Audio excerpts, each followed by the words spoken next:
You are now a fully knighted Edenian soldier, Shujinko. And as such, I have a task for you. What task would that be, Your Highness? Shao Kahn seeks a powerful item, one that has been kept hidden in Edenia since before our recorded history. It must never fall into the hands of the Emperor of Outworld. Take this Kamidogu and return it to the Elder Gods. They will know what to do with it. I will take it to them immediately. What will you do now, Your Highness? Kitana and I will continue the fight to free Edenia from the tyranny of Shao Kahn. His men will be searching for me here, but he has no knowledge of you. You have a chance to escape if you leave now. Yes, Your Highness. Good luck to you.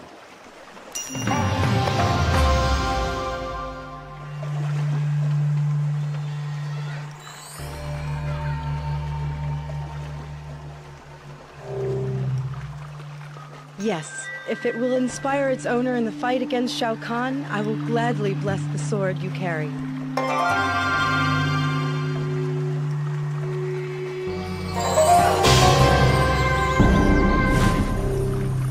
Shujinko, I see you have found the last of the Kamidogu. Yes, Damashi. I was on my way to the Nexus to place it upon the altar.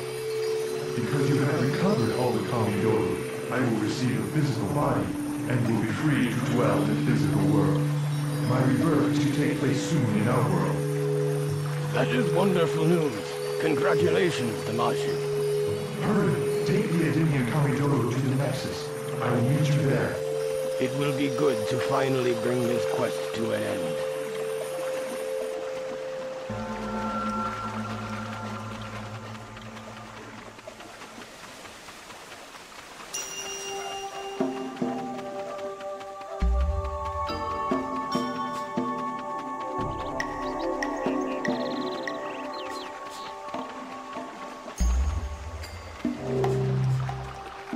My sword has been blessed by Queen Sindel. I thank you, sir. Here are the coins I promised you.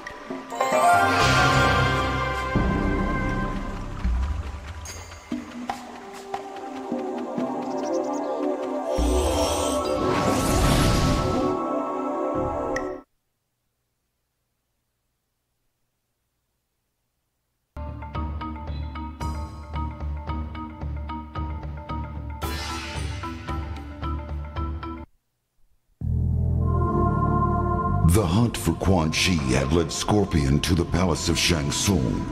Scorpion entered the palace through a hidden passage.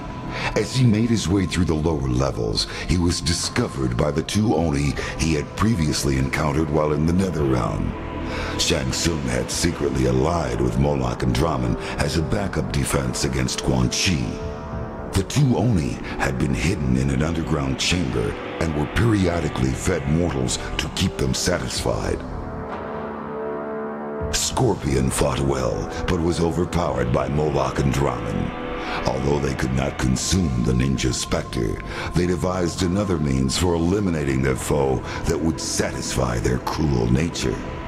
The Oni brought Scorpion before the portal to the heavens that Shang Tsung had tapped as a source of limitless souls.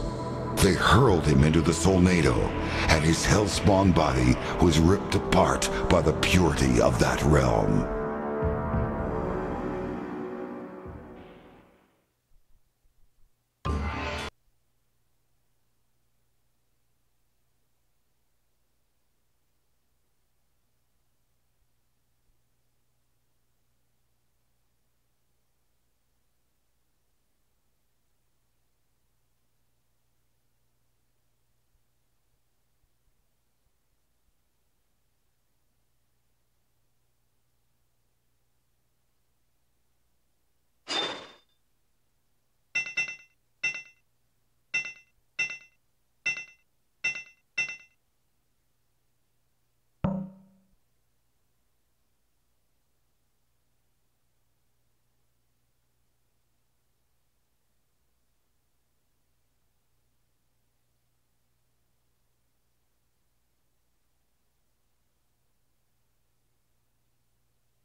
After all these long years, I have finally found the last of the Kamidogu. My quest is almost at an end. What is ending is your meddling in the affairs of the Elder Gods, mortal. Scorpion! Yes, and I remember you as well. We met in the Netherrealm. I taught you my fighting skills. Now I will give you your final lesson. Fight!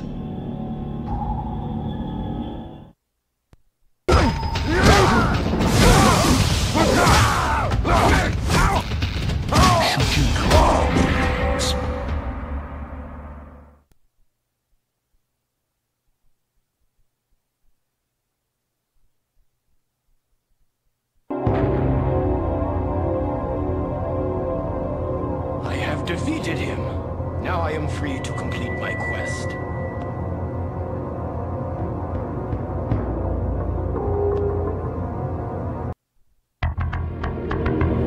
Despite the strong sulfurous stench that filled the chamber, Reptile could smell that Nitara and Cyrax had been there recently.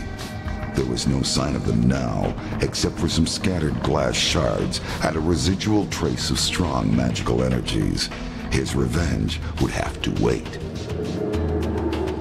Suddenly, an expectant hush filled the chamber as energy cascaded around what appeared to be a dragon embryo. The tiny dragon stretched, and the egg cracked. A beam of energy ripped out from inside and lanced into Reptile. His world was filled with a roaring power as his squamous body was twisted and transformed. The ancient prophecy had been fulfilled. The Dragon King had returned.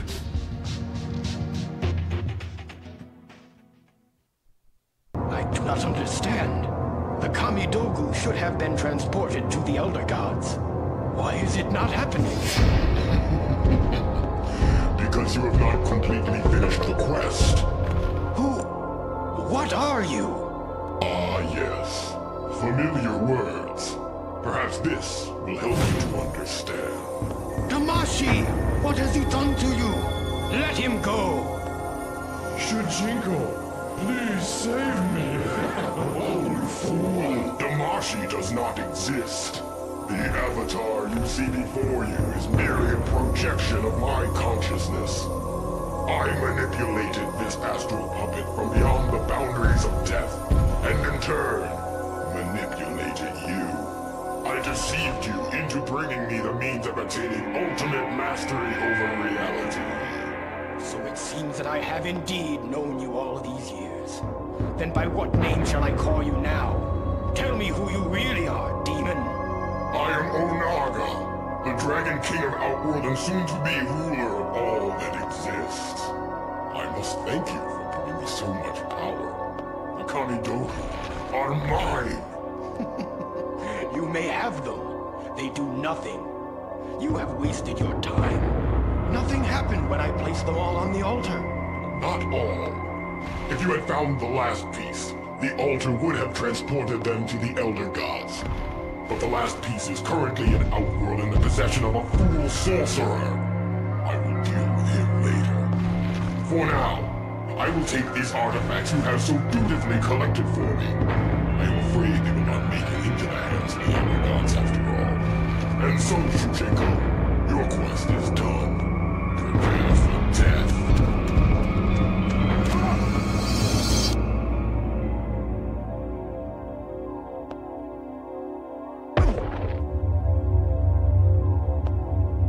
The Dragon King has not emerged from the portal. Perhaps he has lost interest in pursuing me.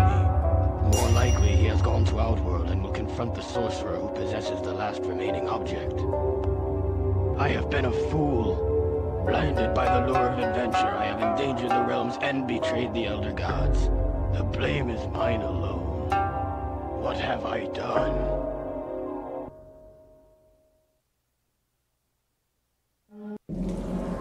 It was not by chance that this struggle came to be. The blame falls squarely upon my shoulders for giving evil the chance it needed, and therefore fulfilling an ancient prophecy. Raiden's Earthrealm champions had failed to stop the deadly alliance from fully resurrecting the mummified army of the Dragon King. In the end, only Raiden himself stood between Earthrealm and total destruction.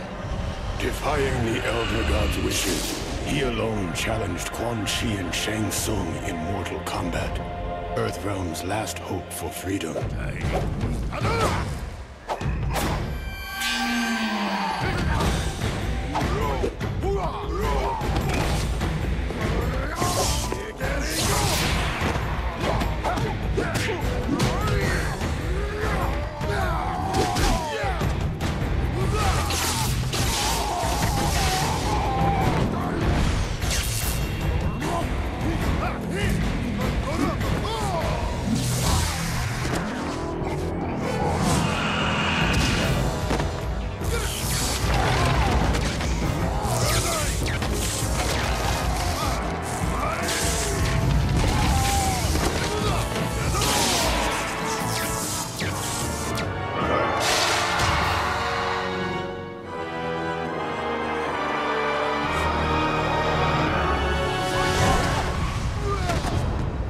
Raiden fought well against the two sorcerers, and it seemed as though victory was at hand.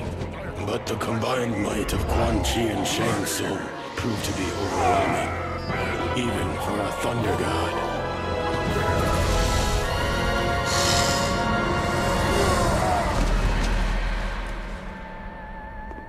Raiden was defeated. The Deadly Alliance had won.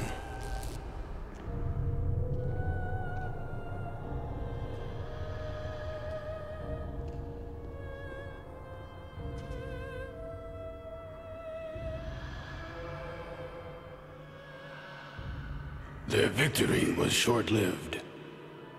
As suspicion and lust for power overcame both Quan Chi and Shang Tsung, the former allies turned on each other. The Deadly Alliance was no more.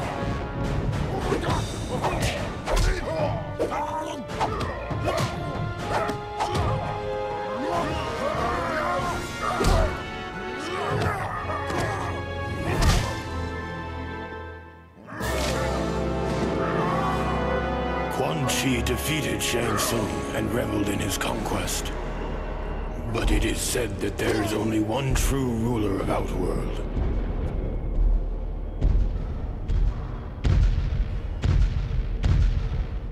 And that ruler had returned.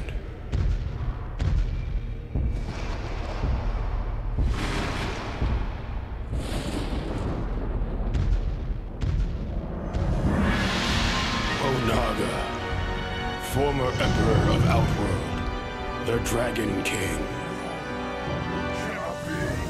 The prophecy had been fulfilled. The Dragon King had indeed returned to Outworld to reclaim his army and impose his dominance. Death awaited all who stood in his way.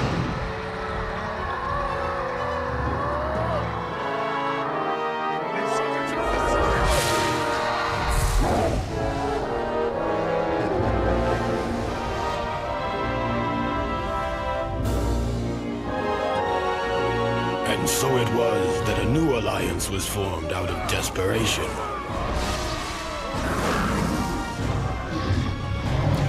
Sworn enemies joined forces to combat a greater threat. Raiden began to realize that even their combined might was not enough to defeat the Dragon King.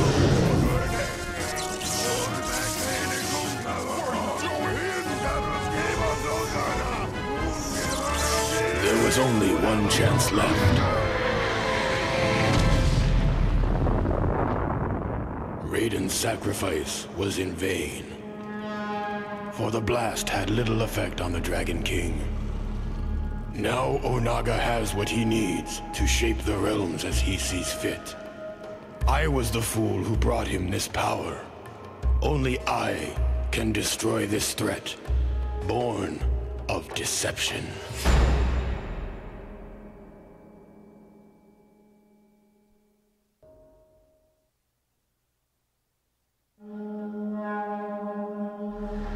The Dragon King now possesses the 6 Kamidogu and has taken the ancient amulet from Quan Chi and Outworld.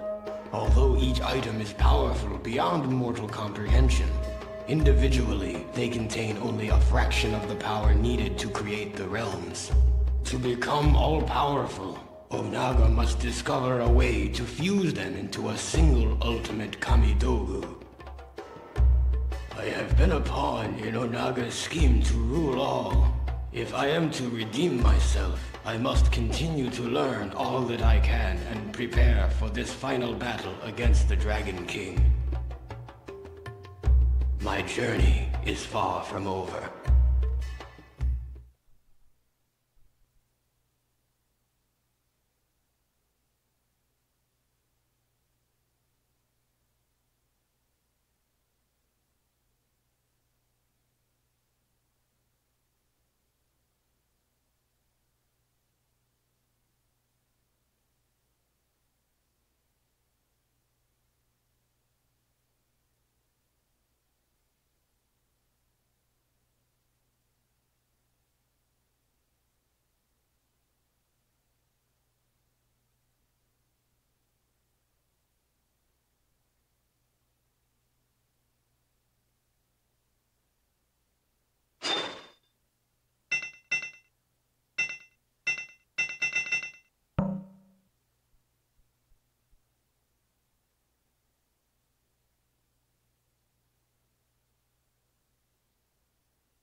In Edenia, Tanya had located the ancient texts that described the process by which to fuse the Kamidogu into one. With this information, Onaga was able to create the One Kamidogu, a tool of unspeakable power.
Baraka assumed that the treacherous Melena had given her armies a powerful magic.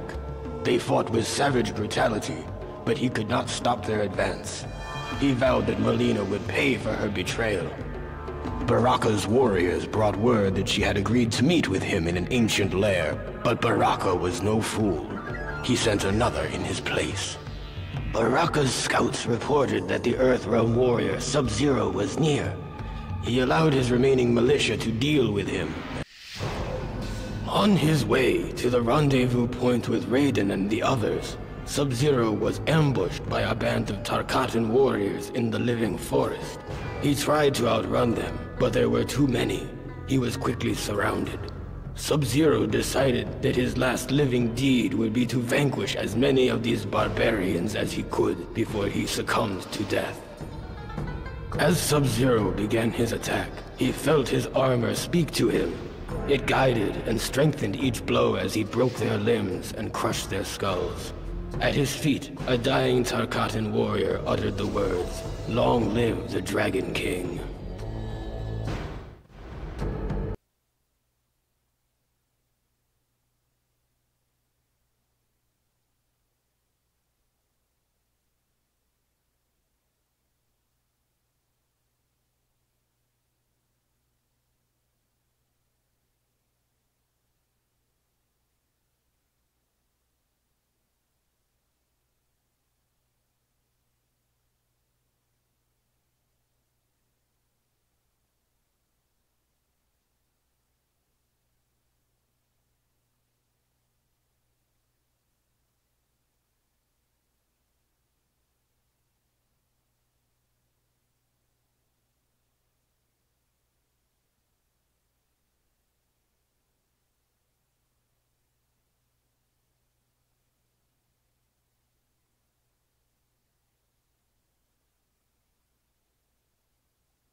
As Sub-Zero and Kenshi trekked across Outworld, they strove to keep themselves hidden, only traveling at night. But as they neared the portal to Earthrealm, the Dragon King Zealot Hotaru attacked with a blast of glowing energy that temporarily blinded Sub-Zero. Kenshi's sense of sight is of a spiritual nature, thus he was unaffected by the intense flash of Hotaru's projectile attack. In the dark, Kenshi had the advantage. Hotaru did not see his approach. Unaware, he strode in to kill Sub-Zero. It was the last mistake he would ever make.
Liu Kang's friends had been freed, Onaga had been defeated, and the realms were secure once more.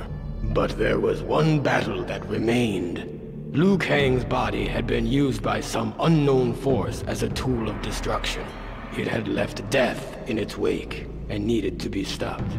The chaos would end in Earthrealm.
Very good.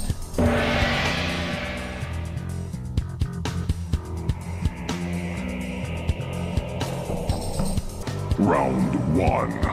Fight!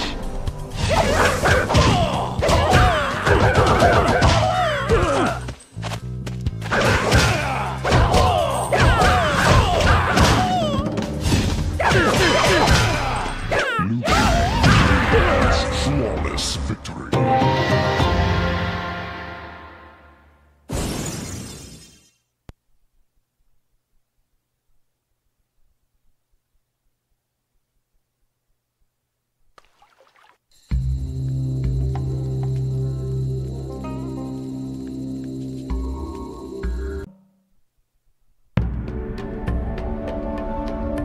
Onaga seemed invincible.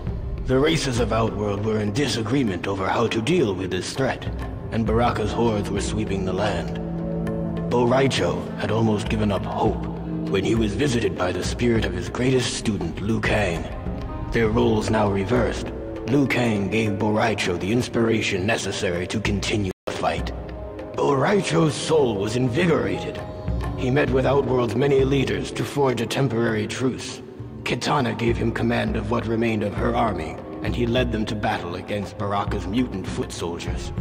The new army of Outworld crushed the Tarkata vermin, and Baraka himself was bested by Boraicho's attack. The victory inspired the people of Outworld to rise up against the Dragon King.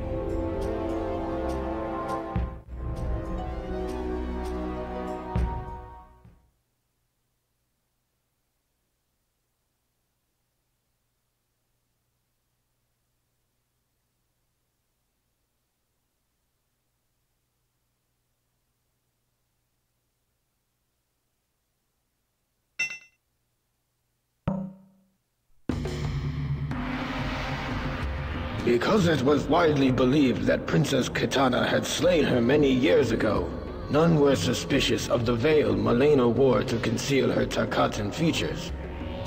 It was not difficult for her to assume the identity of the princess and take control of her alliance. To further conceal her deception, Malena gave command of the armies to Boraicho and instructed him to lead the attack against Baraka's diversionary forces.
In an outer chamber of the Dragon King's throne room, Ermac did battle with Liu Kang's enslaved comrades. Ermac was more than a match for the five warriors, but their defeat was not his objective. Liu Kang materialized and one by one freed their souls while Ermac occupied the rest. Eventually, all five were awakened from their enchantment and freed from Onaga's control. Ermac was pleased that his warrior's skills could for once bring about a noble outcome. He sensed, however, that an ominous force still shaped the destiny of the realms. It was everywhere. He could feel its influence on Onaga, though the Dragon King was oblivious to its manipulation. Time was running out. Ermac feared the celebration of this latest victory would be short-lived.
Cabal brought his new recruits to Outworld, where a siege was underway against the Dragon King. Cobra grew impatient. He wanted to join the fray, but Cabal held him back. They were not to attack until the heroes had won. Once the Dragon King had been defeated, Cabal gave the order to strike the victors. The new Black Dragon tore through their ranks and left no survivors. Cobra came to realize that he was going to like being a Black Dragon.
so that I would be able to defend myself during the quest to find the Kamidogu. Onaga had given me the power to absorb the fighting ability of any warrior I encountered, but his gift would prove to be his undoing. The warriors in Outworld were in disarray. Heroes were not focused on the true threat of Onaga, and villains were unaware that they were bringing about their own destruction by serving him. I united them, and in one moment, absorbed their combined fighting power. I shattered each of the Kamidogu, the source of his invulnerability.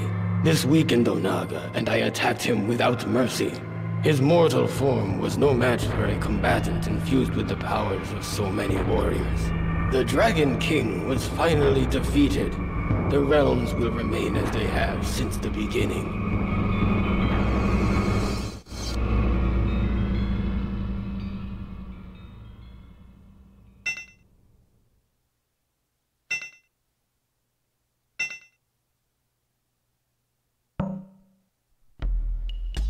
Nightwolf had traversed realms and fought many demons to get to this place, deep within the Netherrealm.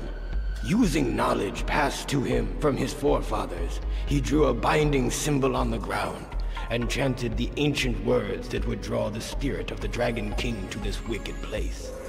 Nightwolf had carried the burden long enough. He released the sins of his people into the mystic symbol, and their weight bound Onaga to the Netherrealm. Free of the corruption he had harbored for so long, Nightwolf was expelled from the depths of the Netherrealm and into the unknown.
Sub-Zero returned to Earthrealm only to find many of his clans slain by Frost.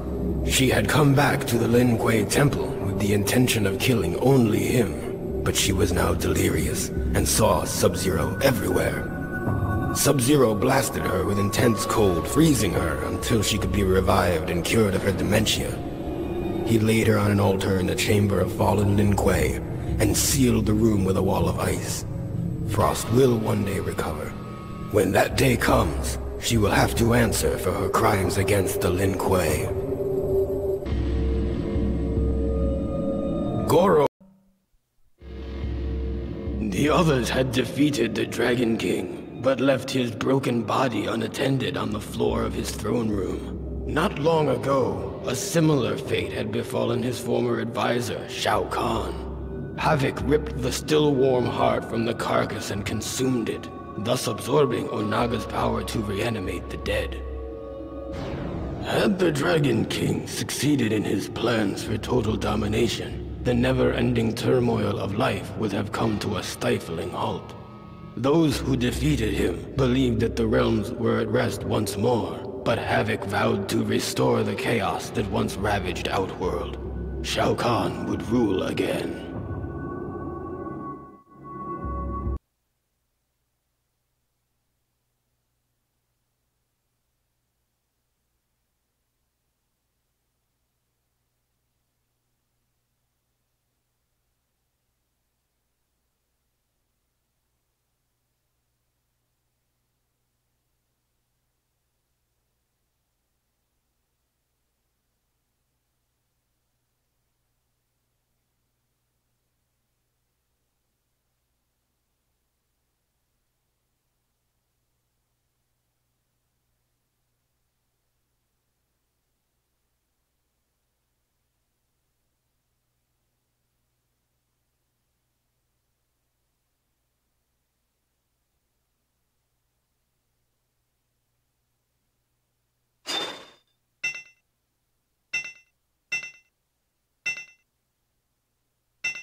Shao Kahn's treachery once more. With Onaga defeated, Shao Kahn reclaimed Outworld once again. His army of Shokan decimated what remained of Kitana's armies and the Tarkatan horde and scattered their survivors into the unknown. A new era had begun in the realm of Outworld. Long live Emperor Shao Kahn.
With the Dragon King destroyed, Kitana made her way home to the realm of Edenia. During her journey, she was met by a being made of fire. He informed Kitana that her premonition of a looming conflict was correct, and that she must unite the forces of good for a coming battle to preserve the realms. Disheartened, Kitana fell to her knees. "When will it end?" she cried. "Every victory leads to more conflict and greater adversaries." Blaze simply replied, "If all goes as planned, your enemies will be destroyed." Cabal brought his new